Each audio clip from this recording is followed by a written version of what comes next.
आज हम 1.2 स्टार्ट करने लगे हैं, जिसमें क्वेश्चन नंबर 1 में हमने बताना है कि ये मैट्रिक्स यूनिट मैट्रिक्स है, ये नल मैट्रिक्स है, ये कॉलम, ये रो मैट्रिक्स है। इसमें सबसे पहले आप लोगों को ये चीज़ पता होनी चाहिए कि रो मैट्रिक्स ऐसा मैट्रिक्स होता है जिसमें सिर्फ एक रो होती है। जैसे ये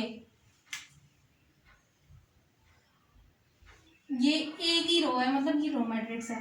और ये जो ऐसा मैट्रिक्स जिसमें सिर्फ एक ही कॉलम है वो कॉलम मैट्रिक्स होता है। जैसे ये इसमें सिर्फ और सिर्फ एक ही कॉलम है। नल मैट्रिक्स ऐसा मैट्रिक्स होता है जिसमें सारी की सारी एंट्रीज जीरो होती हैं। जैसे ये ए पार्ट।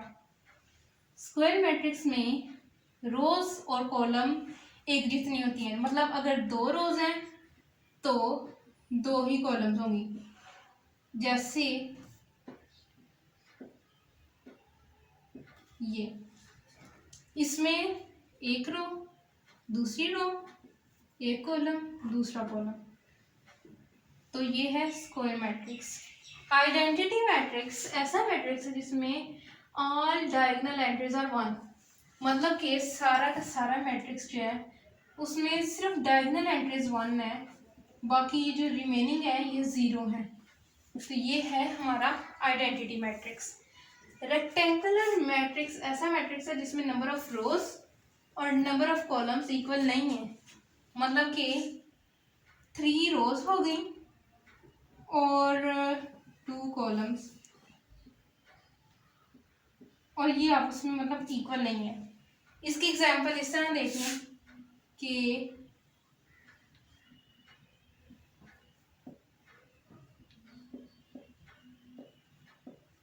इसमें ये एक रो, दूसरी रो, 2 रोज हो गई, और कॉलम कितने हैं, ये पहला कॉलम, दूसरा कॉलम, तीसरा कॉलम।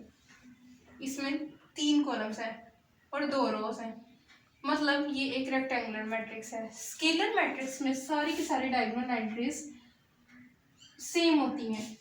आइडेंटिटी में तो सारी की सारी 1 होती है, तो स्केलर में सेम होती है। जैसे इधर भी 2, इधर भी 2, इधर भी 2, और इसके अलावा जितनी भी बचती हैं वो सारी की सारी 0।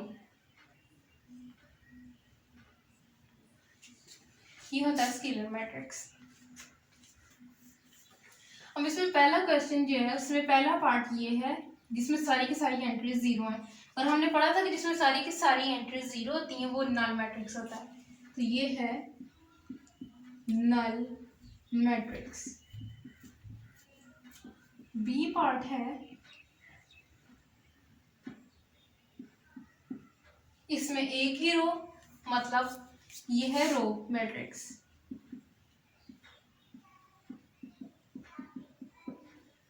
सी पार्ट,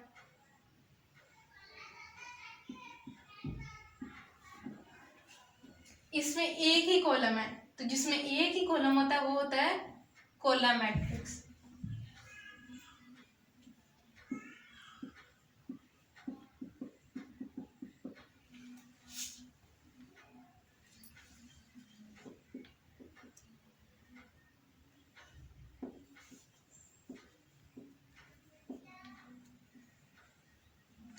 अब इसमें सारी की सारी एंट्रीज 0 हैं, और सिर्फ डायगोनल एंट्रीज जो इस तरह डायगोनल एंट्रीज 1 है। तो हमने कहा था कि जिसमें ऑल डायगोनल एंट्रीज आर 1 वो होता है आइडेंटिटी मैट्रिक्स या यूनिट मैट्रिक्स।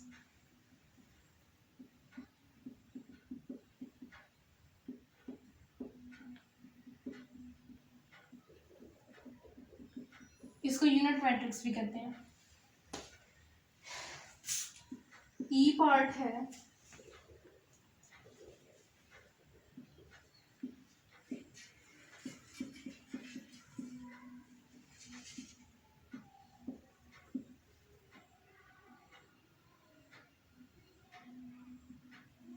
इसमें एक ही एंट्री है और वो भी 0 है, मतलब ये है नल मैट्रिक्स।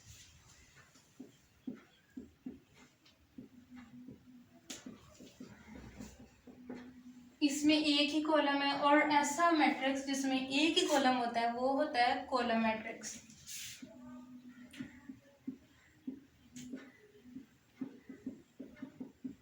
यहाँ पर हमारा क्वेश्चन नंबर 1 कंप्लीट हो जाता है।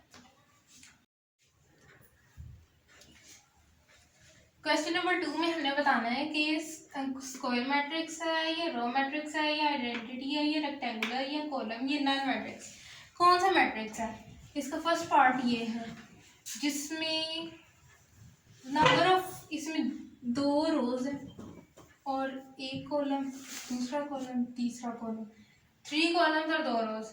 हमने पढ़ा था कि रेक्टेंगुलर मैट्रिक्स में number of rose number of column के इक्वल नहीं होती, तो मतलब ये हमारा है रेक्टेंगुलर मैट्रिक्स।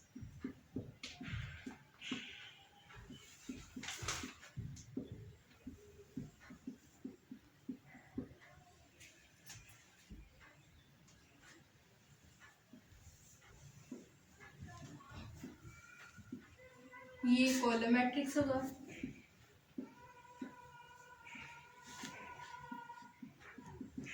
इस सब की डिटेल मैंने सबसे पहले वीडियो के स्टार्ट में बता दी हुई है।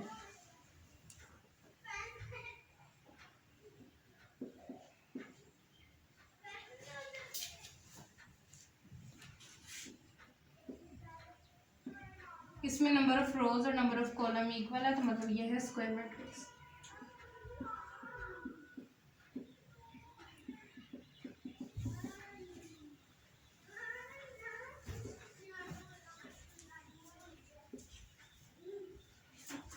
ये होगा आइडेंटिटी मैट्रिक्स और यूनिट मैट्रिक्स, क्योंकि इसमें डायगोनल एंट्रीज 1 है।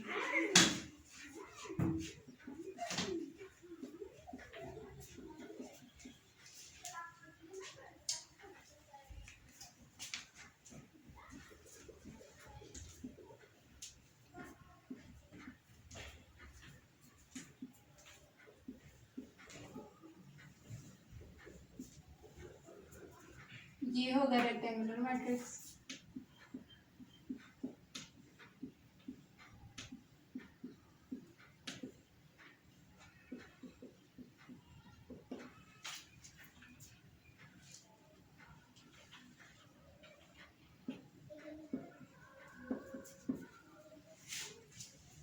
इसमें एक ही रो है, तो मतलब ये है हमारा रो मैट्रिक्स।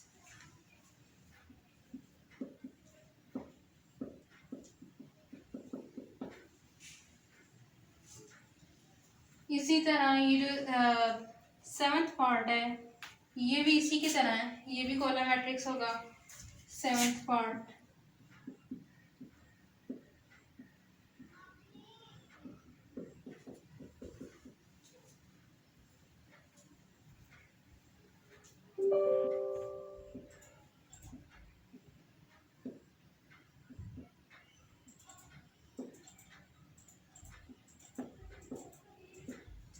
इसमें अगर हम लोग गौर से देखें तो इसमें रोज भी 3 हैं और कॉलम्स भी 3 हैं, और हमने देखा था कि जिसमें नंबर ऑफ रोज और नंबर ऑफ कॉलम एक ही हो, मतलब इक्वल हो, जैसे 8th एग्जाम्पल में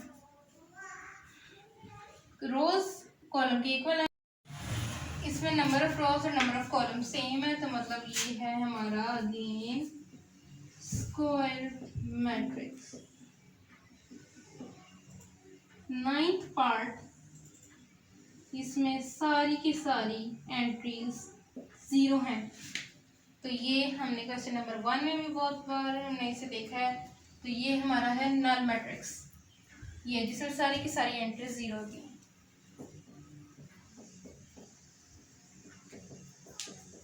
यहाँ पर हमारा क्वेश्चन नंबर 2 कंप्लीट हो जाता है।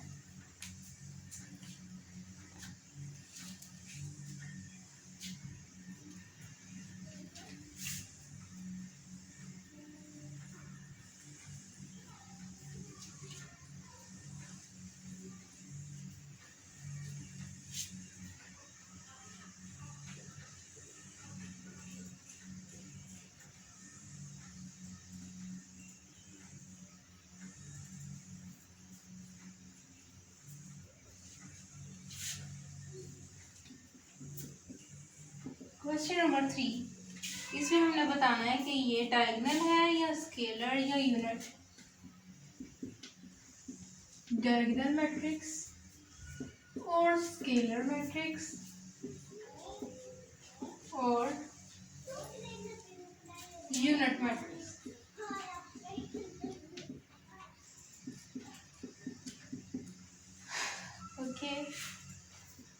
part is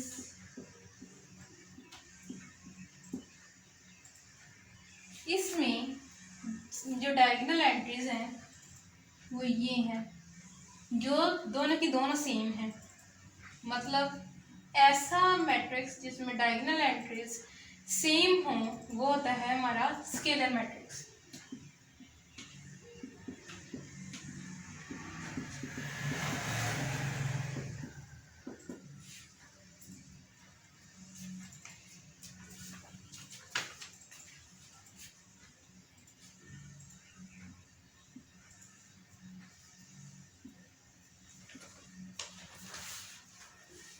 इसमें हमारी जो डायगोनल एंट्रीज हैं ये सेम नहीं है, तो मतलब ये सिर्फ और सिर्फ डायगोनल मैट्रिक्स होगा।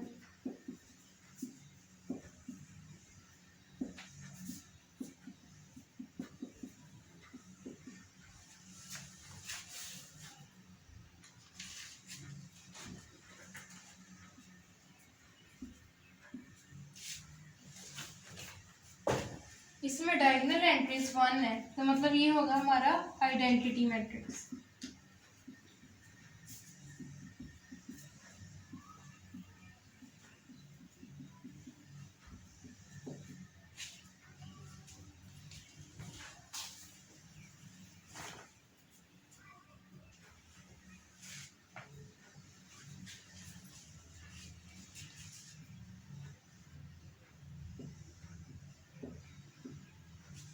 डी पार्ट, अब इसमें डायगोनल एंट्रीज ये दो हैं, ये और दूसरी ये। अब डायगोनल मैट्रिक्स में कंडीशन ये है कि कोई ना कोई एक एंट्री नॉन ज़ीरो होनी चाहिए। तो इसमें 3 है, ये नॉन ज़ीरो है, तो मतलब ये है हमारा डायगोनल मैट्रिक्स।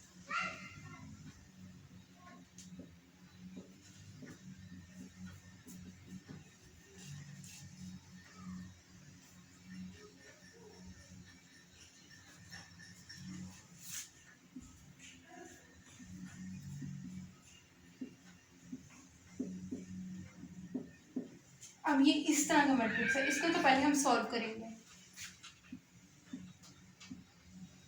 5 - 3 is 2।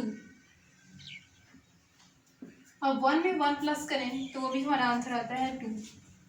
तो इसमें डायगोनल एंट्रीज सेम है, मतलब ये है हमारा स्केलर मैट्रिक्स।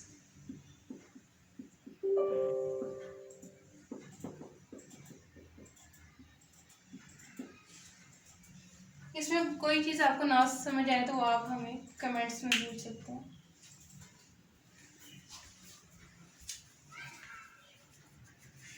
क्वेश्चन नंबर 4 और 5 के स्टार्ट से पहले आप लोगों को 2 चीज़ों का पता होना बहुत ज़रूरी है कि नेगेटिव ऑफ अ मैट्रिक्स क्या होता है और ट्रांसपोज ऑफ अ मैट्रिक्स क्या होता है। नेगेटिव ऑफ अ मैट्रिक्स हमें इस तरह मिलता है अगर हम लोग एक मैट्रिक्स की सारी उसके साइंस चेंज कर दें।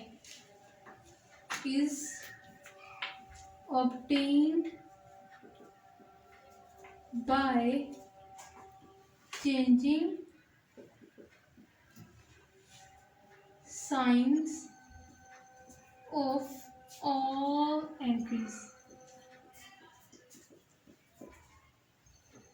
and each is represented by -a।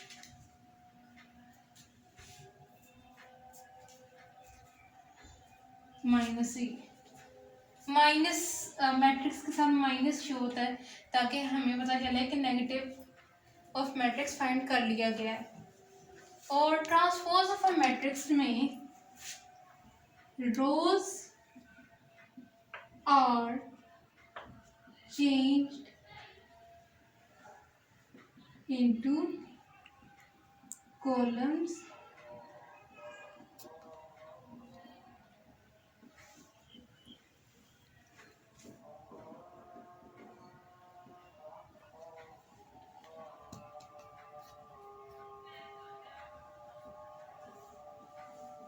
हाँ, इसमें जो है सारी की सारी रोज कॉलम में चेंज हो जाती हैं और कॉलम्स रो में, और इसको AT से हम डिनोट करते हैं। इससे जैसे एक मैट्रिक्स है A, उसका जब हम ट्रांसपोज ले लेंगे तो उसके साथ हम ये स्मॉल टी पावर वाली जगह पर लगा देंगे, मतलब transpose of a matrix find कर लिया जाए। अब इसमें फर्स्ट पार्ट है,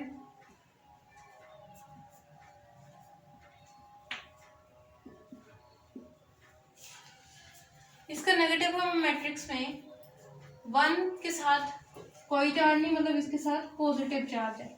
इसका पॉजिटिव चार्ज नेगेटिव में चेंज हो जाएगा और इसका नेगेटिव पॉजिटिव में, तो हो जाएगा -a इज इक्वल्स टू -1 0 1। इसी तरह सेकेंड पार्ट,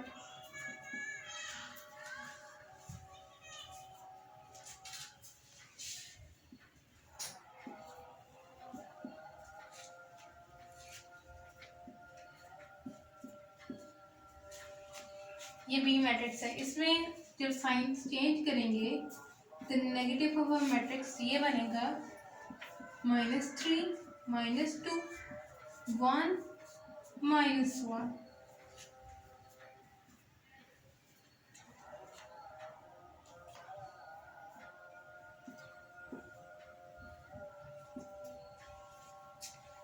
इसका नेगेटिव ऑफ मैट्रिक्स क्या होगा,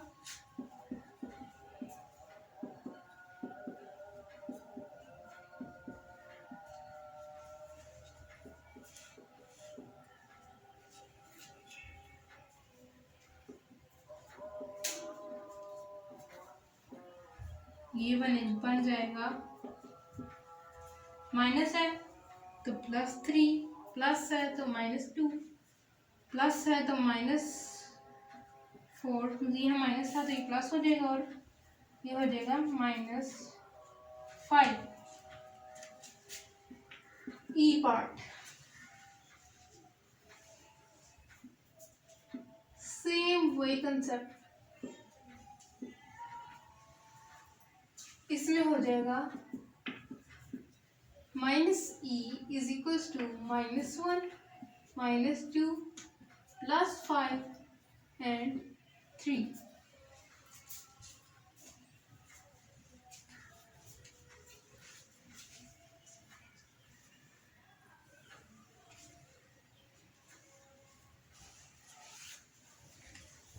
अब क्वेश्चन नंबर 5 स्टार्ट करते हैं, जिसमें हमने ट्रांसपोज फाइंड करना। और ट्रांसपोज का तरीका मैंने बता दिया है कि रो कॉलम में चेंज हो जाएंगे और कॉलम सारे के सारे रोज में।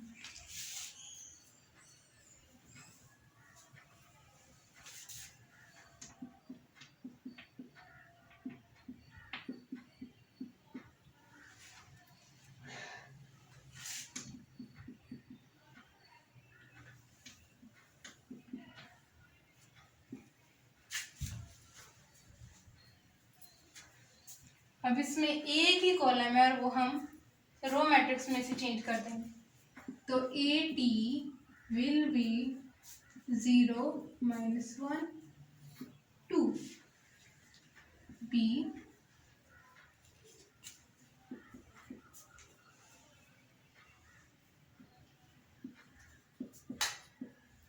तो बी का ट्रांसपोज होगा 5 1 -6। इसकी जो रो है इसको हम कॉलम में चेंज कर देंगे और इस तरह इसका ट्रांसपोज फाइंड हो जाएगा।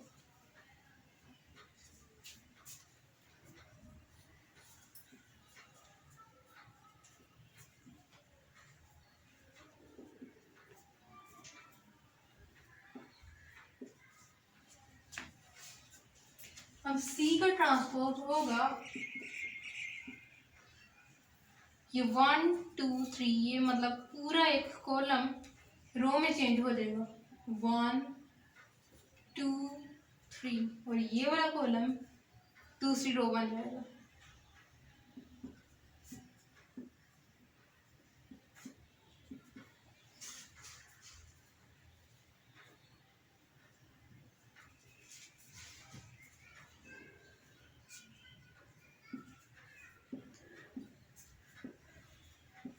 इसका ट्रांसपोज होगा ये कॉलम इधर जाकर रो बन जाएगा और सेकंड कॉलम सेकंड रो। इसी तरह ये पार्ट है।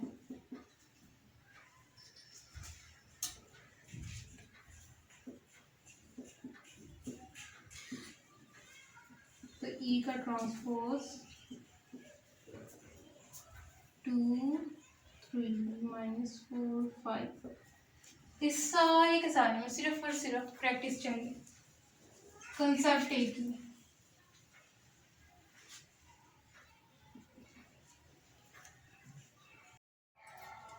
क्वेश्चन नंबर 5 में भी हमने वही किया कि इसका ये जो कॉलम है इसको हमने रो में चेंज कर दिया और ये सेकंड कॉलम में से हमने सेकंड रो बना दिया। क्वेश्चन नंबर 6 में हमने प्रूव करना है कि इसमें हमें दो मैट्रिक्स दिए हुए हैं, ए और बी मैट्रिक्स। इसकी हमने पहला पार्ट जो है इसे हमने प्रूव करना है कि A T is equals to A, यानी ए का ट्रांसपोज लें और उसका फिर ट्रांसपोज लें तो वो ए के इक्वल है। तो लेफ्ट हैंड साइड पहले हम करेंगे सॉल्व।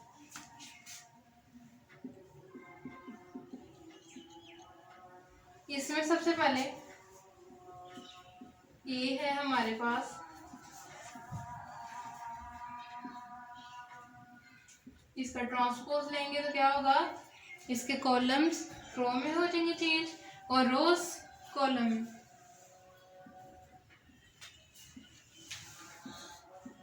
ये आंसर आया ट्रांसपोज का। अब इसका हमने फिर से ये जो आंसर आया है 1 का, इसका फिर हमने ट्रांसपोज लेना है।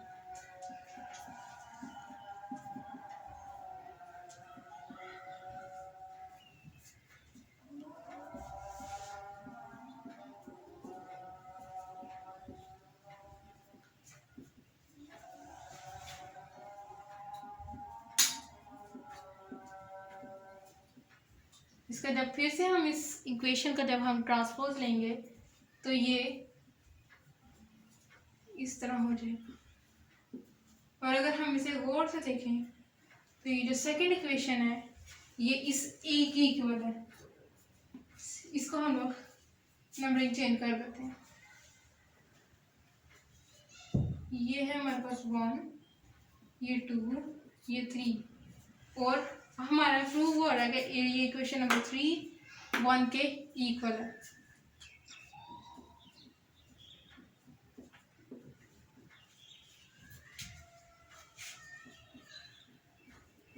Hence proved।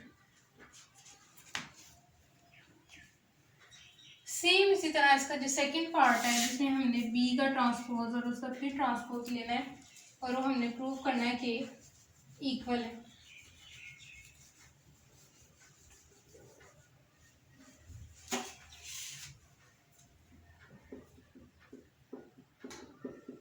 इसमें बी हमारे पास ये है 1 2, इसे हम कहते हैं इक्वेशन 1। जब इसका ट्रांसपोज लेंगे तो ये हो जाएगा 1 इस तरह। इसको हम कहते हैं इक्वेशन 2। जब इसका हम अगेन ट्रांसपोज लेंगे सेम वही फर्स्ट पार्ट की तरह तो ये हो जाएगा इस तरह। तो प्रूव हो चुका कि ये इक्वल है, हेंस प्रूव्ड।